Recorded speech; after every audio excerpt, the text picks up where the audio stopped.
Dear students, I am continuing the topic the center of mass. Previous video we described what is center of mass, and in this section the center of mass of a system of n discrete particle. Suppose n discrete particles are thus. Discrete means എന്താ, അത് നമ്മൾ touch ചെയ്യാത്ത കുറേ particle ഉണ്ടെന്ന് വിചാരിക്കും. അതിൻ്റെ masses ആണ് M1, M2, M3, M4 അങ്ങനെ M1 എന്ന് പറഞ്ഞിട്ടുള്ള പാർട്ടിക്കിൾ. അതിനൊക്കെ നമ്മളൊരു കോർഡിനേറ്റ് സിസ്റ്റം വെച്ച് നമ്മൾ റെപ്രസെൻറ്റ് ചെയ്യുകയാണെങ്കിൽ അതിൻ്റെ കോർഡിനേറ്റിൻ്റെ XY കോർഡിനേറ്റിൻ്റെ ഒറിജിൻ ടു M1ലേക്ക് R1 ആൻഡ് M2ലേക്ക് R2 അങ്ങനെ നമ്മൾ എടുക്കുകയാണെങ്കിൽ what is the position vector of the centre of mass, that is RCM equal to M1 R1 plus M2 R2 plus M3 R3 plus etcetera up to Mn Rn divided by the total mass. Total mass എന്ന് പറയുന്നത് ഇവിടെ എങ്ങനെയാണ് M1 plus M2 plus M3 plus etcetera up to Mn. Okay, and which is equal to summation I equal to 1 to n mi ri. അതിൻ്റെ meaning എന്താ, ഐക്ക് നമ്മൾ 1 കൊടുത്തു കഴിഞ്ഞാൽ M1 R1, ഐക്ക് 2 കൊടുത്തു കഴിഞ്ഞാൽ M2 R2 അങ്ങനെ പ്ലസ് ചെയ്യാമെന്ന്, divided by summation I equal to 1 to n mi എന്ന് പറഞ്ഞാൽ എന്താ, ഐക്ക് 1 കൊടുത്താൽ M1 പ്ലസ് ഐക്ക് 2 കൊടുത്തു കഴിഞ്ഞാൽ M2 ലൈക്ക് ദാറ്റ്. ഓക്കെ, ഇനി ഡിനോമിനേറ്ററിലുള്ള ആ ടേം എന്ന് പറയുന്നത് ടോട്ടൽ മാസ് ഓഫ് ദ സിസ്റ്റമാണ്.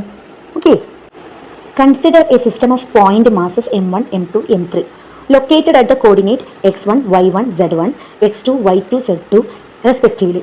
ഓക്കെ, അങ്ങനെയാണെങ്കിൽ centre of mass of the system of particle is a point whose coordinates are. അപ്പോൾ ഇവിടെ 3 ആക്സസ് ഉള്ളതുകൊണ്ട് നമുക്ക് പൊസിഷൻ വെക്ടർ തീരുമാനിക്കാൻ XCM വേണം, YCM വേണം, ZCM വേണം. നേരത്തെ അതേ ഇക്വേഷനിൽ R1, R2വിനൊക്കെ പകരം x1, x2, x3 അല്ലെങ്കിൽ y1, y2, y3 അല്ലെങ്കിൽ z1, z2, z3 എന്ന് സബ്സ്റ്റിറ്റ്യൂഷൻ ചെയ്ത് കഴിഞ്ഞാൽ നമുക്ക് ഈ 3 ഇക്വേഷൻസ് കിട്ടും. ഇനി what are the important points, the centre of mass of the 2 particles lies on the line joining them. Okay, അപ്പോൾ അതിന് വെരിഫൈ ചെയ്യാൻ വേണ്ടിയിട്ട് let R1, R2 be the position vector of M1 and M2 relative to the centre of mass. അപ്പോൾ നോക്കി നോക്കിയാൽ figure നോക്കി നോക്കിയാൽ അപ്പോൾ അതിൽ നിന്ന് നമുക്ക് എന്താ കിട്ടുന്നത്, അതിൽ നിന്നും കിട്ടുന്ന ഫൈനൽ ആൻസർ എന്ന് പറയുന്നത് M1 R1 is equal to M2 R2 minus of M2 R2. ഈ R1 ആൻഡ് R2 എന്ന് പറയുന്നത് എന്താണ്, ആ directed opposite to each other. This shows that R1, R2 are 180 degree with each other, but their tails lies at this common point. The C lies in the joining the particles.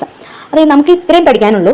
M1 R1 equal to that is center of mass divides the distance between the 2 particle in the inverse ratio of masses എന്ന് പറഞ്ഞാൽ എന്താ, അതായത് നമ്മൾ 2 mass എടുക്കാമെന്ന് വിചാരിക്കുക, M1ഉം M2.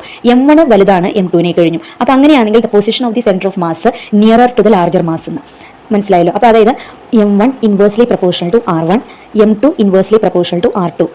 That is M1 by M2 equal to R2 by R1. രണ്ടും തിരിഞ്ഞായിരിക്കും ഉണ്ടാവുക കേട്ടോ. Okay, thank U.